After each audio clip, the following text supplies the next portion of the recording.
Ẹ kú dédé àsìkò inú gbogbo bíkíbi tí ẹ ti ń gba tẹ̀sí mọ́ wa láti ilé ìwé Bible School and Kọjọ láti ń sọ̀rọ̀ ní àkókò yìí. Lónìí a fẹ́ sọ fún wa ọ̀rọ̀ tí a ń pè ní tí a mọ̀ sí ìyàwó. Báwo ni ó ṣe jẹ jáde nínú èdè Yorùbá?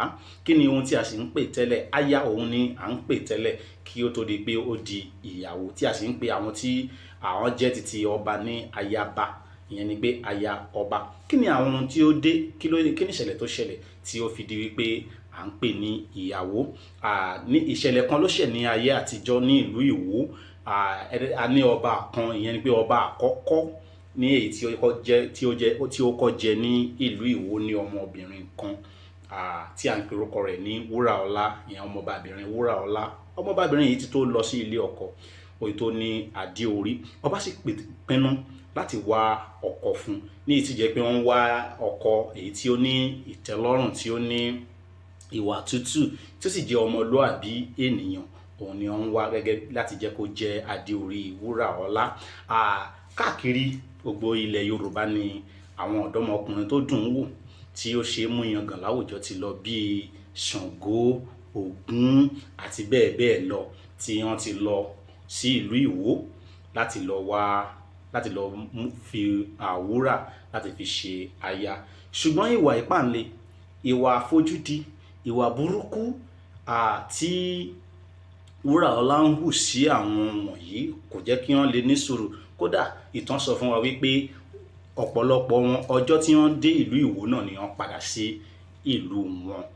Nítorí pé bí kò jọ bí èpè, kò jọ bí èébú, òun ni Wuraola fi ń ṣe wọ́n ní àlejò.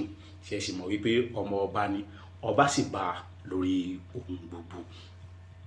Ṣùgbọ́n Ọ̀rúnmìlà òun gbéra láti ìlú rẹ̀ láti lọ sí ìlú Ìwó láti lọ fi Wuraola ṣe aya. Ṣùgbọ́n kí ó tó lọ, ó béèrè lọ́wọ́ Olódùmarè, ó béèrè lọ́wọ́ Adẹ́dàá wípé ṣé kí òun kó lọ. Olódùmarè sì fi hàn wípé kó lọ. Ṣùgbọ́n ohun kan tí ó gbọ́dọ̀ ní láti ṣe ni wípé ó gbọ́dọ̀ ní láti ní sùúrù gidigidi. Nítorí wípé àwọn ìwà tí Wuraola máa hù sí, ó máa gbà pé ó máa pè fún pé kó ní sùúrù dáradára. Ọ̀rúnmìlà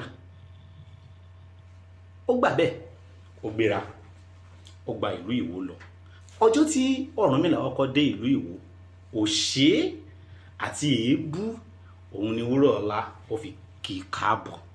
Ṣùgbọ́n Ọ̀rúnmìlà, ẹni tí ó jẹ́ pé ó ti gba àmọ̀ràn, ó ti gba ìtọ́ni lọ́dọ̀ Olódùmarè, ó fi ẹ̀rín àti ọ̀yàyà ó fi pàdé Wuraola, ó fi kí Wuraola. Kódà ó tún fún ọba, ìyẹn tó jẹ́ bàbá Wuraola, ó tún fún ní ẹ̀bùn.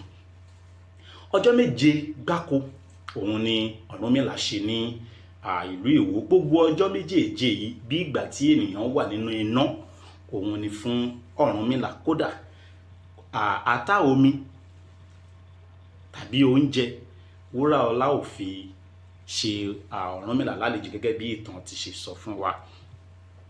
Kódà ó tún gba débi pé ọpọ́n ọ̀fà Ọ̀rúnmìlà àti àpò rẹ̀ ló fi ń dáná, tí ó fi ṣe igi ìdáná, tí ó sì mú àpò rẹ̀ tí ó mú lọ. Inú bí Ọ̀rúnmìlà, ṣùgbọ́n torí ìmọ̀ràn tí ó ti gbà àti àṣẹ tó ti gbà lọ́dọ̀ Olódùmarè, ó fọwọ́ wọ́nú, kò bínú.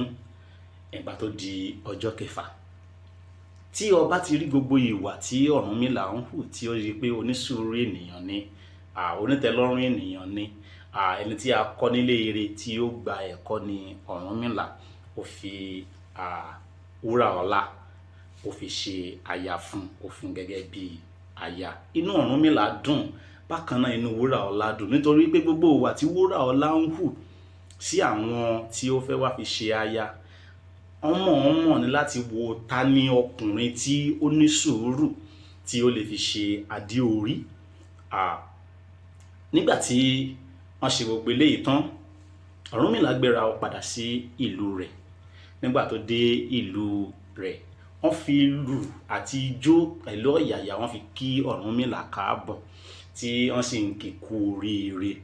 Ibẹ̀ ló ti ń sọ fún wọn pé ìyà tí mo jẹ ní Ìwó, ìyẹn ni pé Wuraola ni ìyà tí mo jẹ ní Ìwó. Ibẹ̀ ni a ti mú Ìyàwó jáde díẹ̀ nígbà tí à ń ṣe ìgékúrú tí ó sì ń wáyé tí à ń pa àwọn èrò kọ̀ọ̀kan jẹ. Ìyà tí mo jẹ ní Ìwó òun ni ó di Ìyàwó.